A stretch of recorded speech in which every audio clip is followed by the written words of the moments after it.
오늘 하나님께서 주신 말씀은 사사기 15장 14절에서 20절 말씀입니다.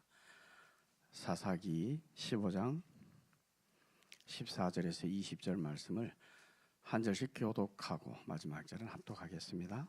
14절입니다. 삼손이 레위의 이름의 블레셋 사람들이 그에게로 마주 나가며 소리 지를 때 여호와의 영이 삼손에게 갑자기 임하심에 그의 팔 위에 밧줄이 불탄 상과 같이 그의 결박되었던 손에서 떨어진지라.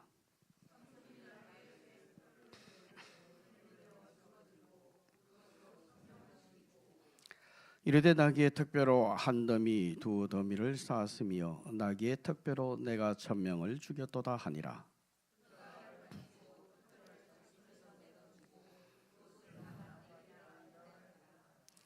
삼손이 심히 목이 말라 여호와께 부르짖어 이르되 주께서 종의 손을 통하여 이 큰 구원을 베푸셨사오나 내가 이제 목말라 죽어서 할례 벗지 못한 자들의 손에 떨어지겠나이다 하니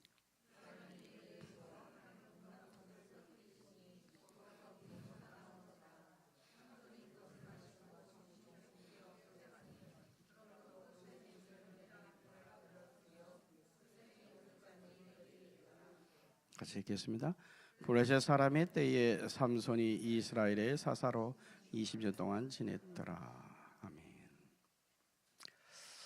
성경에서는 하나님께 구별된 거룩한 삶을 사는 사람들, 그것을 나실인 이렇게 얘기해요. 그래서 나실인이라는 것은 특별한 거룩함의 신분으로 구별된 사람, 또 스스로 봉헌할 것을 선한 사람, 이렇게 이제 얘기를 하죠. 그럼 이런 나실인들이 어떻게 살아야 될 것이냐라는 것은 민수기 6장에서 이제 언급을 해요. 그래서 첫째는 나실인은 포도주와 독주를 멀리하라, 그렇게 얘기했어요. 이것은 어쩌면 우리 삶에 있어서 즐거움, 쾌락의 대명사라고 할 수 있는 포도주, 독주를 멀리하고 절제하는 그런 삶을 살아라 라고 알려주고 있는 거죠. 둘째는 나실인은 삭도를 머리에 대지 않는다, 그렇게 얘기해요. 이것은 히브리인들은 머리털을 이 충분한 생명력의 상징으로 그렇게 생각을 했어요. 그래서 머리를 기르는 것은 하나님의 생명력을 전파하고 그 생명력이 있는 그런 충만함으로 내가 살아간다 라는 것을 나타내는 거거든요. 그래서 이제 삭도를 머리에 대지 말라라고 얘기를 해요. 그 다음에 세 번째는 시체를 가까이 하지 말라. 히브리인들은 죽음을 죄의 열매로 여겼기 때문에 나실인이 시체를 가까이 하지 않게 한 것은 죄를 멀리하고 거룩하게 살아가라 라는 것을 얘기해 주는 겁니다. 이렇게 볼 때 나실인의 삶, 그런 것은 절제하며 살아라, 충만한 삶을 살아라, 거룩하게 살아라, 그것을 얘기해 주고 있는 거죠. 그럼 이렇게 나실인으로서 대표적으로 살아갔던 성경의 한 인물을 우리가 생각한다면 사무엘, 그죠? 사무엘을 생각할 수 있어요. 사무엘의 어머니 한나는 아이가 없었잖아요. 하나님께 기도했어요. 그랬더니 하나님께서 이 사무엘을 낳게 해주셨어요. 그래서 한나는 사무엘이 젖을 뗄 때까지, 그러니까 한 3세에서 5세 그 정도까지 자기가 이제 키우다가 엘리 제사장에게 이 사무엘을 바칩니다. 그래서 하나님의 뜻에 합당한 선지자로 사무엘이 살아가죠. 그래서 이 이스라엘의 마지막 사사로 정말 하나님의 뜻에 합당한 그 사명을 사무엘이 감당을 했어요.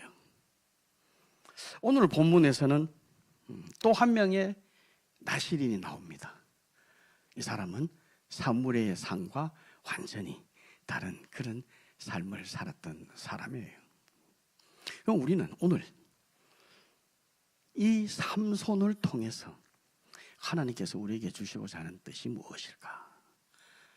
이제 25년 한 해를 마무리해 나가는데 그 과정 속에서 이제 남은 기간 동안 우리가 어떠한 삶을 하나님 앞에 살아가기를 원하는 것일까? 그것을 한번 생각해 봤으면 좋겠다. 어제 목사님께서 저녁에 전화를 하셨더라고요.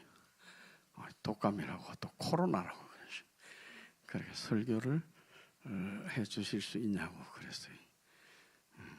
저도 요새 상당히 좀 바빠요.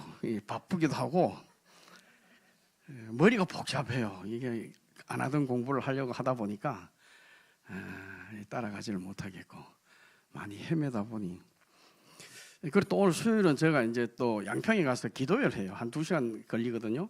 양평 나성교회 가서 기도회 하는 시간이 있어서 그 2시간 갔다 오면 저녁에 한 17시, 18시 대가 도착을 하거든요. 야, 이거 어떻게 해야 되지? 그 목사님 아프시다 그러는데 어떻게 해요? 순종해야 되잖아요. 그죠? 예, 알겠습니다. 그러면서 오늘 기도회를 그럼 가지 말까? 근데 또 그건 아닌 것 같더라고요. 그래서 기도회를 갔다 왔는데 그러면서 우리 성도님들하고 어떤 말씀을 우리가 나누게 하기 위해서 하나님께서 이런 시간을 주셨을까? 그죠? 목사님이 이렇게 갑자기 아프셔가지고 이렇게 쓴다는 거 쉽지 않잖아요. 그죠? 그게 뭘까? 첫 번째는 준비라는 것을 생각해 봤어요. 우리가 준비된 사람이 돼 있어야 된다. 그래야 목사님이 이렇게 갑자기 얘기했었을 때 설 수가 있잖아요. 그것으로 할까? 그러다가 삼손을 생각을 했습니다. 그래서 이 삼손의 삶을 통해서 이제 마지막 남은 우리가 한 2-3개월 한 해를 정리를 하면서 하나님 앞에 우리의 모습을 한번 온전하게 들을 수 있는 그런 시간을 만들었으면 좋겠다. 그런 감동이 와서 오늘 사사기 말씀을 가지고 여러분 앞에 서기로 했습니다. 국가와 국가 사이에는 철천지 원수 그런 나라들의 관계가 있어요. 프랑스에는 영국, 독일이 있어요. 터키에는 그리스가 있어요. 우리나라에는 일본이 있어요. 그죠? 일본하고 시합할 때는 어떠한 경우가 있어도 우리는 이겨야 돼요. 그죠? 철천지 원수의 나라예요. 오늘 우리가 보는 이 블레셋과 이스라엘, 블레셋과 이스라엘도 그런 철천지 원수의 나라예요. 아브라함 때부터 그런 원수의 관계가 형성이 됐는데 현재까지 지금 그런 관계를 유지하고 있잖아요. 그죠? 우리가 잘 아는 다윗과 골리앗, 다윗과 골리앗도 블레셋과 이스라엘의 싸움이에요. 지금 가자 지구에서 일어나고 있는 하마스와 그 다음에 이스라엘과의 어떤 싸움, 이것도 어떻게 보면은 블레셋의 후손과 지금 이스라엘의 그런 다툼, 그것이 계속 이어지고 있는 것이 아닌가, 그렇게 우리가 생각해 볼 수가 있죠. 팔레스타인, 이 말은 블레셋의 영어 발음이에요. 그러니까 이스라엘이 블레셋을 완전히 전멸하지 못하다 보니까 무저항 단체인 하마스가 가자 지구에 설치되고 현재까지도 이스라엘을 괴롭히고 있죠. 오늘의 본문의 내용은 이러한 철천지 원수의 관계를 맺고 있는 블레셋과 이스라엘, 그 관계 속에서 이스라엘의 모습이 어떤가, 그리고 하나님께서 원하시는 것이 무엇인가라는 것을 이야기해 줍니다. 오늘 본문의 내용을 이해를 하려고 그러면은 14장, 15장의 내용을 조금 이해를 해야 돼요. 그 내용을 잠깐 제가 설명을 해드리면은, 삼손이 딥나라는 곳에 블레셋 여인과 결혼을 하려고 해요. 그런데 이게 블레셋 여인, 이방 여인이기 때문에 그 부모는 막아요. 그런데 자식을 이길 부모가 없잖아요. 그죠? 그래서 결혼을 시킵니다. 그래서 딥나로 가서 결혼을 하는데 그 결혼식장에 가서 삼손이 그 블레셋 사람들한테 내기를 해요. 그래서 내기를 했는데 이 결혼할 여인이 삼손에게 배신을 해가지고 답을 블레셋 사람들인데 알려줘서 삼손이 져버려요. 그래서 블레셋 사람 30여 명을 죽이고 그것에 있는 것을 가지고 내기의 값을 지불하고 블레셋을 떠나 집으로 돌아옵니다. 그래 돌아와서 다시 얼마 후에 삼손이 그 여인을 아내로 데려오기 위해서 가요. 그런데 갔는데 그 장인어른이라 그러죠. 그 여인의 아버지는 삼손이 가버렸기 때문에 삼손이 이 여인을 버렸다. 그래서 블레셋 사람에게 다시 결혼을 시킨 거예요. 그러니까 삼손이 갔을 땐 여인이 없어요. 삼손이 화가 났잖아요. 야, 이거 내가 안 되겠다. 복수를 해야 되겠다. 그래서 여우 100마리를 잡아요. 그러니까 삼손이 대단한 것 같아요. 여우 100마리를 어떻게 잡았을까, 그죠? 여우 100마리를 잡아가 그 꼬리에 회를 달고 거기에 불을 지펴버려요. 그래가지고 이제 추수할 때가 된 블레셋 그 추수할 밭에 그 여우를 풀어놓으니까 추수할 모든 곡식들이 다 타버린 거예요. 그래서 블레셋 사람들이 화가 나잖아요. 그래서 유다를 침공하는 겁니다. 그래서 유다를 침공하면서 레히라는 곳에 장막을 쳐요. 그러니까 이 블레셋 사람이 침공해서 또 유다를 공격하려고 하니 유다 지파에서 야, 이게 왜 이래? 뭐 때문에 쟤들이 또 공격을 했어? 라고 이제 알아본 거예요. 그랬더니 삼손이 잘못한 거예요. 그래서 유다 지파의 사람들이 삼손을 잡아가지고 블레셋 사람들에게 지금 데리고 가는 그 순간을 지금 얘기해주고 있는 거예요. 그래서 삼손을 유다 지파에서 잡아가지고 블레셋으로 갔더니 오늘에 나온 내용이에요. 블레셋 사람들이 환호를 하는 거죠. 야, 이제 우리 원수 삼손을 죽일 수 있구나. 그런데 어떻게 해요? 갑자기 하나님의 영이 임해가지고 삼손이 풀려나고 그 다음에 특배로 블레셋 사람 1000명을 죽입니다. 그래서 죽이고 나서 열심히 싸웠으니까 목이 마르죠. 갈증을 느끼고 하나님 앞에 기도해요. 그래서 하나님께서 레이의 움묵한 곳에 물이 나오게 해서 샘물을 마시면서 회복되게 하는, 그래서 그곳의 샘의 이름을 에나코레라고 했다라는 것이 오늘 본문의 내용이에요. 그럼 여기서 어떤 내용을 우리가 하나님께서 우리에게 주셨을까? 그것을 한번 생각해 보려고 합니다. 먼저 삼손에 대해서 생각해 보려고요. 나실인, 삼손은 나실인으로 태어났거든요. 사사기 13장에 보면 삼손의 출생에 대해서 얘기가 나옵니다. 그 삼손은 단지파 후손, 그 다음에 그 아버지는 마노아, 근데 어머니의 이름은 없어요. 그래서 그냥 마노아의 아내라고 나오죠. 천사가 마노아에게 너가 아들을 낳을 거야. 나실인으로 키워야 돼. 라고 얘기를 했어요.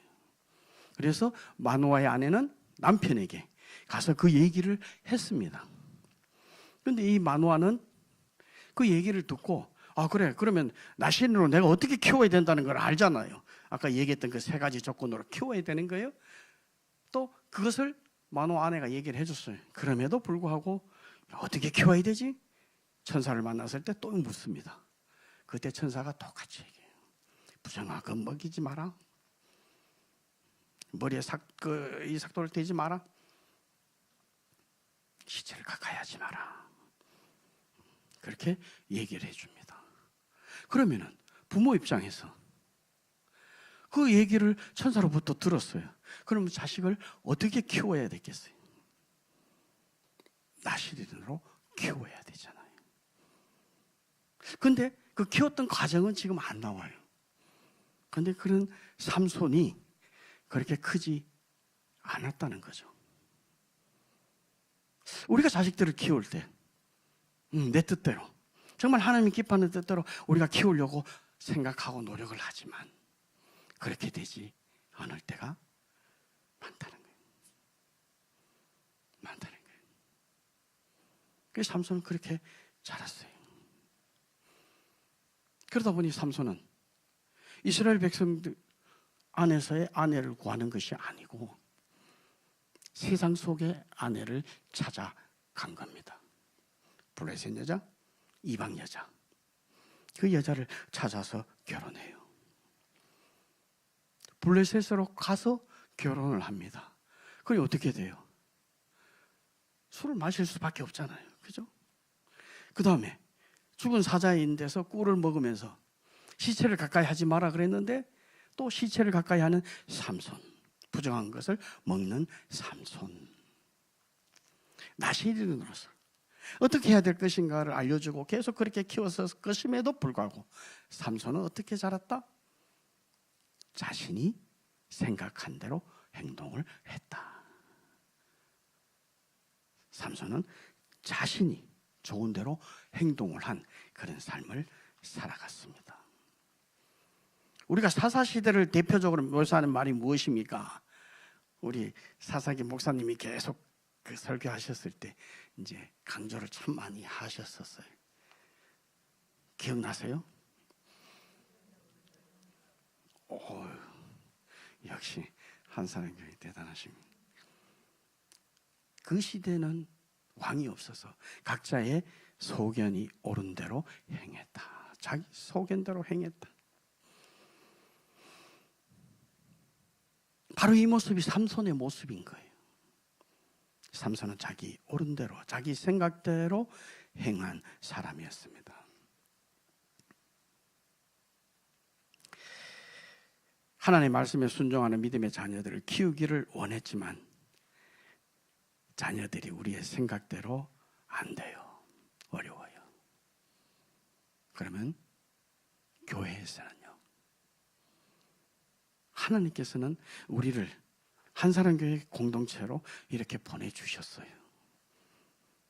그러면 우리는 서로 사랑하고 격려하고 순종하고 그런 믿음의 삶을 살아가야 하는데 그런 모습이 우리들에게 얼마만큼 있는지, 혹시 내 삶 속에서 오늘 삼손이 행한 것처럼 내 생각대로, 내 좋은 대로 내가 행한 것은 없었는지, 그것을 하나님께서는 오늘 우리가 돌아보기를 원하시는 겁니다. 우리도 모르게 하나님의 뜻이 아닌 내 생각을 하나님의 뜻이라 생각을 하고 혹시 그렇게 행동하고 있는 것은 없었는지 우리가 그것을 돌아봐야 되겠다. 그것을 지금 얘기하고 있습니다. 자기의 좋은 대로 행한 삼손의 행동의 모습, 오늘 성경이 얘기해줘요. 자, 블레셋 사람들이 유다를 치기 위해서 유다 지파의 레히 지방에 이 진을 쳤어요. 유다 지파가 어떤 지파예요? 이스라엘의 최고의 지파잖아요. 그죠? 메시아가 난 지파예요. 그런데 그 지파에서 어떤 모습을 하나님 앞에 보였느냐?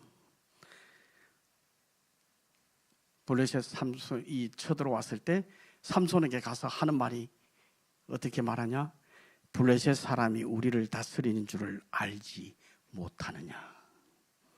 내가 어찌하여 이같이 행하느냐? 이렇게 얘기해요. 지금 이스라엘은 40여 년을 블레셋의 통치 속에서 지금 살아가고 있어요. 그러다 보니까 하나님께서 이 유다를 이끌어 가심을 알면서도 지금 그들을 이끌고 다스리고 통제하는 게 누구냐? 블레셋으로 보는 거예요. 그러니까 삼손을 잡아서 3,000명이 가가 잡아서 끌고 오는 거예요. 블레셋과 싸우지를 않아요. 그게 이스라엘의 모습이에요. 그러한 이스라엘을 하나님께서 삼손을 통해서 이끌어 가시는 겁니다. 그런데 그렇게 하는 하나님의 뜻에 삼손은 어떻게 반응하는가를 오늘 우리가 보려고 해요. 블레셋 진영으로 끌려온 삼손, 그것을 본 블레셋 사람들이 와 하며 좋아하는 거예요.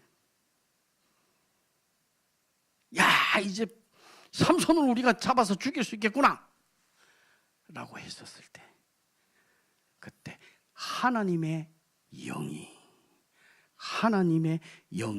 임했다라고 얘기합니다. 우리 본문 14절을 같이 한번 읽을까요? 14절입니다. 삼손이 레이의 이름에 블레셋 사람들이 그에게로 마주 나가며 소리를 지를 때 여호와의 영이 삼손에게 갑자기 임하시매 그의 발 위에 밧줄이 불탄 상과 같이 그의 결박되었던 손에서 떨어진지라. 여호와의 영이 임했어요. 그러니까 삼손이 턱뼈를 잡고 블레셋 사람 1,000명을 죽였어요. 레히라는 장소에서 죽을 수밖에 없었던 삼손을 레위에서 턱뼈를 가지고 블레셋 사람을 1,000명이나 죽일 수 있도록 한 것은 하나님의 긍휼과 하나님의 은혜였어요.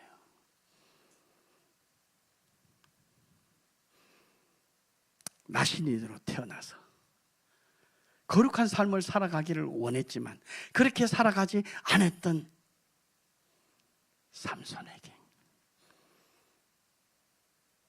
자기 동족과 결혼하기를 원했지만은 블레셋 여자와 이방 여자와 결혼한 삼손에게 하나님의 긍휼이 임했습니다.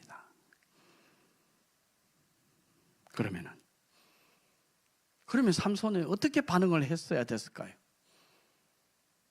하나님께서 내게 은혜를 주셔서 1,000명을 죽일 수 있도록 만들었다면 하나님 감사합니다. 하나님 감사합니다. 하나님을 찬양하는 그런 모습으로 나가야 되지 않겠습니까? 그런데 삼손은 어떻게 했어요?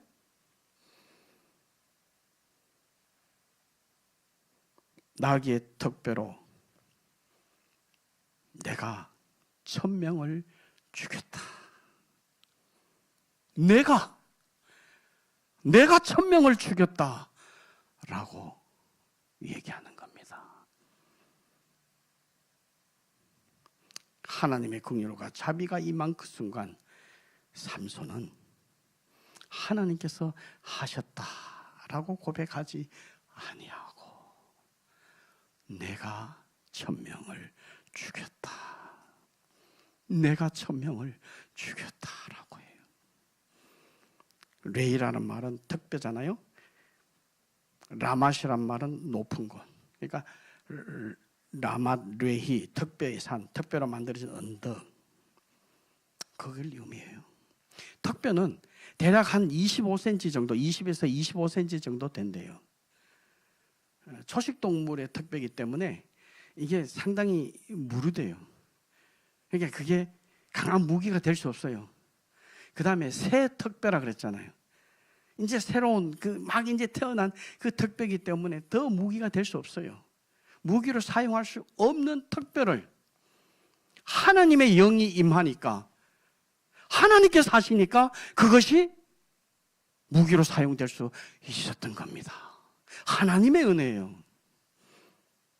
하나님께서 하셨음에도, 하나님께서 삼손에게 힘을 주셨음에도 삼손은 그 은혜를 잊어버리고 내가 했다, 자기가 했다 자랑합니다. 자기에게 영광을 돌립니다.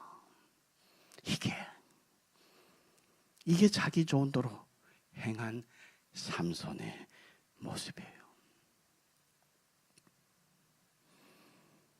그래서 영국의 대문호인 셰익스피어와 쌍벽을 이룬 존 밀턴 작가가 고뇌하는 삼손이라는 책에서 이렇게 말을 합니다. 삼손은 이스라엘 그리스도인의 일그러진 자화상이다. 변덕스런 나의 영적 상태를 보여주는 투명한 그릇이다. 밀턴은 삼손이 어떠한 영적 상태인가를 나타내 준 것을 얘기하는 거예요. 그렇죠? 그런데 그 삼손의 모습 속에서 누구까지 얘기를 해요? 나의. 밀턴은 삼손을 보면서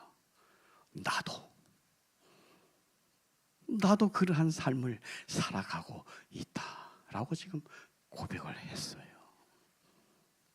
오늘 저는 이러한 삼손의 모습이 바로 저의 모습이다.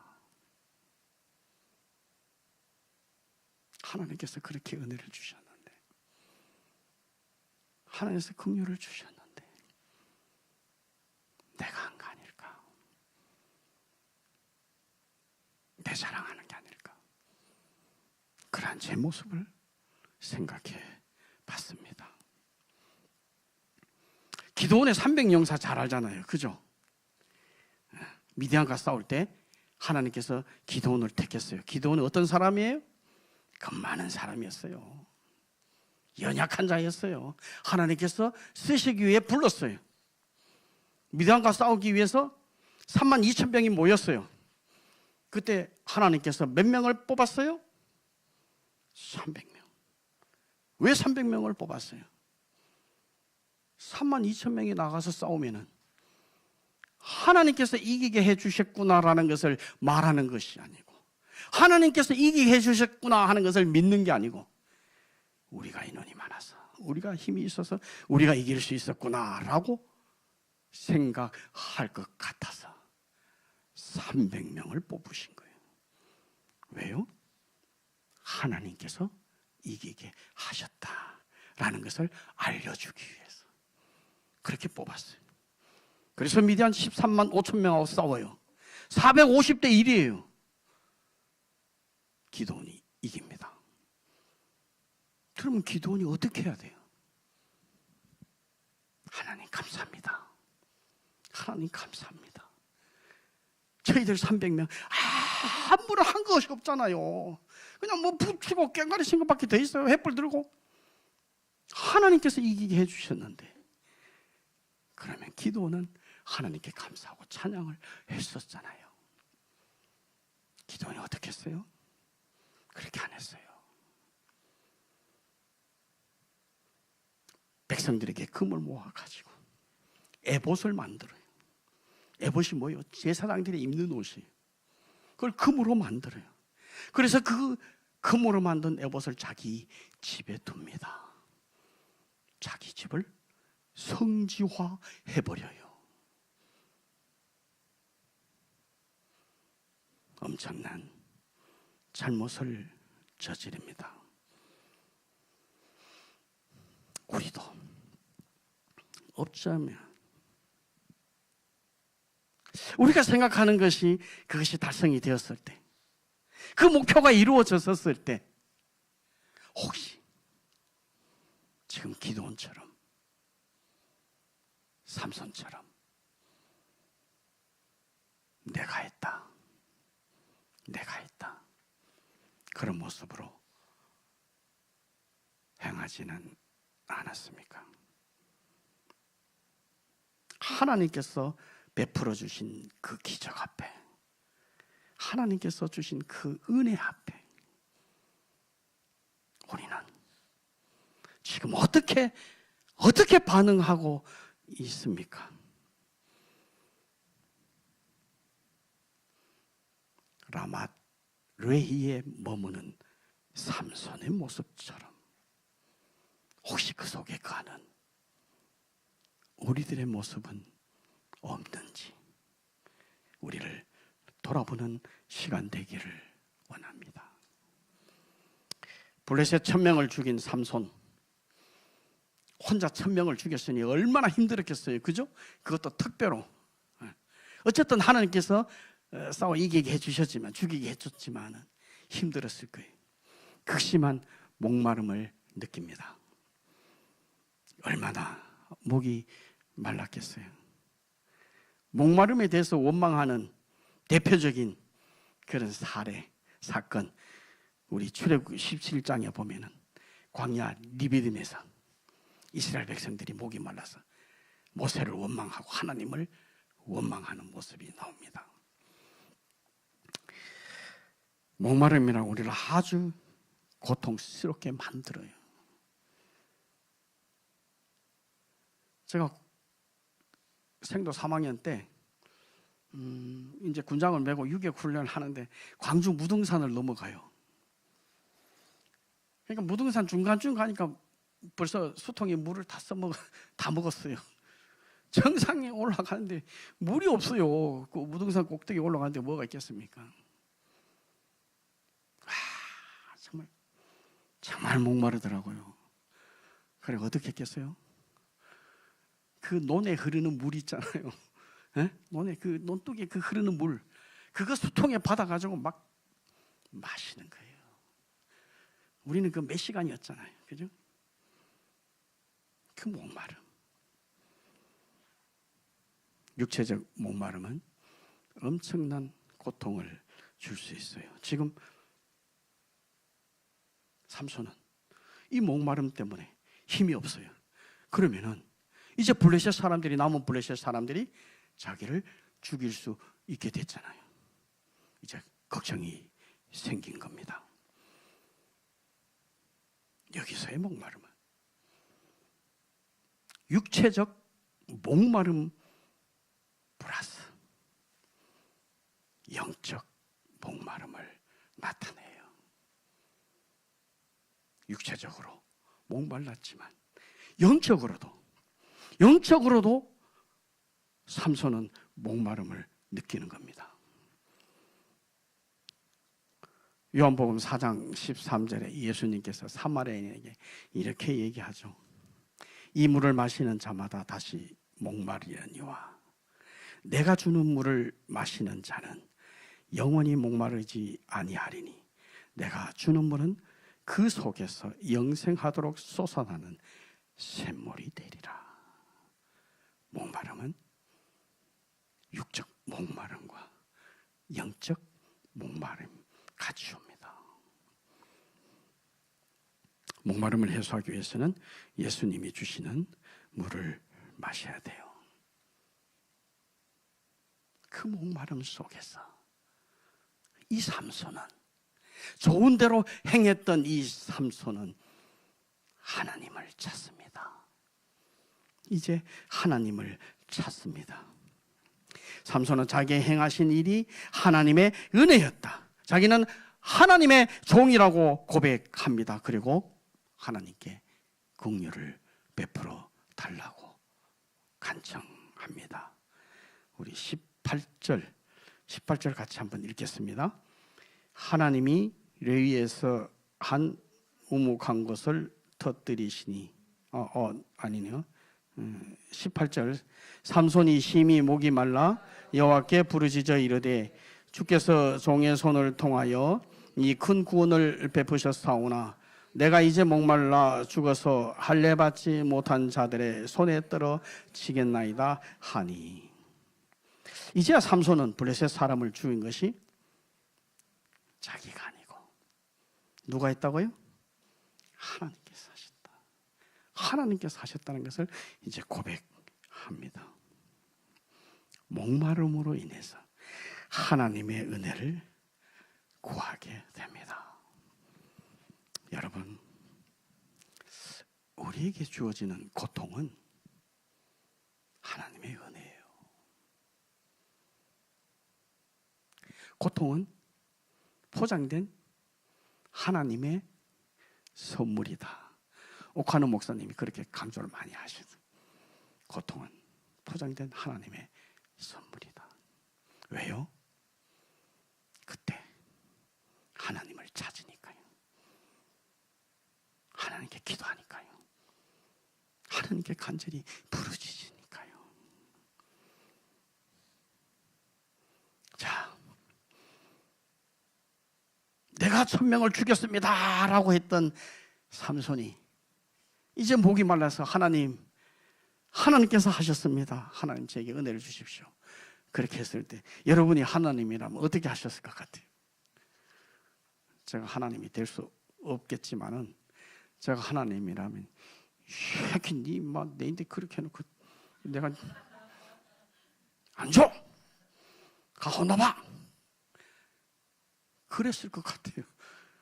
그래서 제가 하나님이 될 수 없겠죠. 그죠?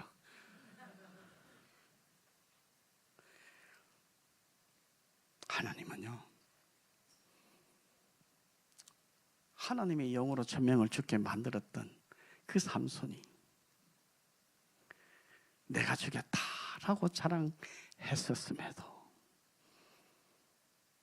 자기 민족과 결혼하라고 그렇게 했는데 블레셋 여인과 이방 여인과 결혼한 삼손일지라도 나신인으로 살아야 되는 그런 3가지 조건 속에 거룩한 삶을 살아가도록 하려고 했음에도 불구하고 자기 좋은 대로 행한 삼손일지라도 하나님께 부르짖을 때 하나님께서는 응답하십니다. 삼손은 솟아나는 물을 마실 수 있었어요. 육체적으로 회복이 됩니다. 영적으로 회복이 되는 겁니다. 그래서 삼손은 그곳의 이름을 에낙고레, 부르짖는 자의 샘, 이렇게 하였습니다. 그리고 삼손은 20년 동안 사사로서 이스라엘을 다스립니다.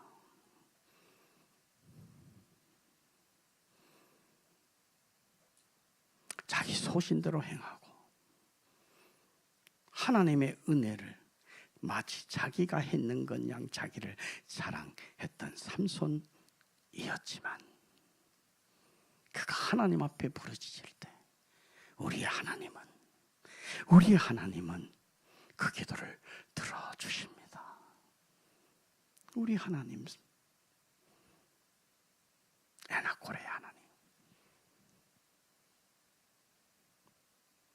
삼손의 하나님이 우리의 하나님입니다. 우리가요, 아무리 부족해도, 우리가요, 아무리 교만해도, 우리가요, 아무리 죄악 속에 살아갔을지라도 하나님께 우리가 나아가서 기도하고 부르짖으면 하나님께서 그 기도 들어주십니다. 그 하나님을 믿으십니까? 오늘 설교 제목이 무엇입니까? 에낙고레의 하나님, 나의 하나님. 저는 오늘 본문의 말씀을 묵상하면서 나의 위치는 지금 어디일까? 라마레이에 머물러 있는 것일까? 에낙고레에 머물러 있는 것일까?